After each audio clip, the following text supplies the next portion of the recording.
Uh, Hello, everybody. This is week one discussion, creating a classroom environment convince the learning, condone the learning. My apology if I said that wrong. I guess when I think of a classroom myself, what I currently do is I speak to the students, try to see how they feel about the subject, see if they struggle in this area. Because like I have a degree in history. So when I sub for history classes, I'm asking students like, "Oh, how do you feel about history?" Because they ask me like, "What's my degree in?" I tell them like, "Oh," they tell me like, "Oh, it's difficult," or "It's kind of boring," or like they'll tell me. Some students say that. Some students are interested, obviously, and I guess when I try to tell students is like history doesn't have to be boring.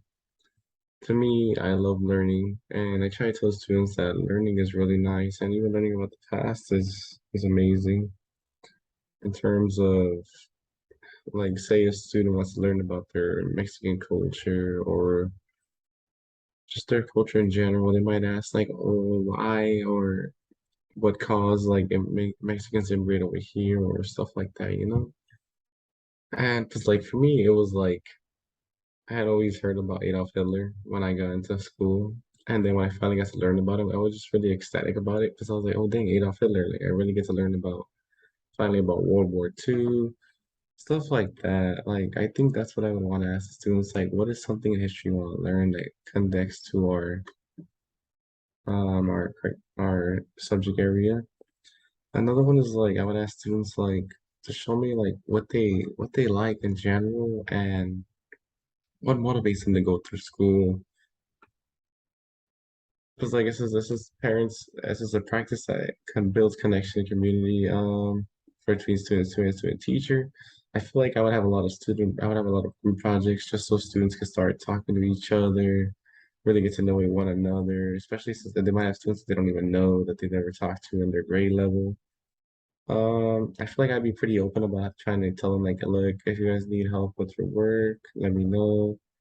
I need to provide lunchtime to help them like get to know me more so I can help them on their assignments, obviously, like history about like what I love about history, only keeping it professional between us. Um, I guess in my grading practice, I might have tests where I have the students say like, let's grade it together, guys, or let's go over the answers after so we could see why some of us might have been lost or maybe to help students really get in the groove of understanding the questions and all that. And the last one says, describe each example and how it positively impacts the student learning environment in your classroom and helps the source method for. I guess like I've just been seeing different history teachers because, like I said, I sub and I also tutor. So I see different history teachers and they help me get different ideas of how to teach.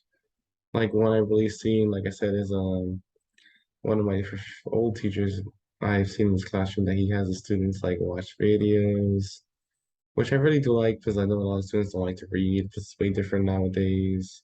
Obviously, I do see classes where I saw a class the other day, a student had a book about the Holocaust and the perspective of the Jews, and I liked it because it was like a picture book, but it was really well informed, gave a lot of detail, and it really did show that learning can be fun, and students are able to see that because they see that there's a lot of resources, way different compared to when I was younger, when other people were younger. It was like at my school when I was younger, we didn't have no Chromebooks. Compared to now, like everybody has a Chromebook, and then the teachers are gonna make history fun and show videos, do like games on history or even projects, And that's just what I would like to incorporate as well.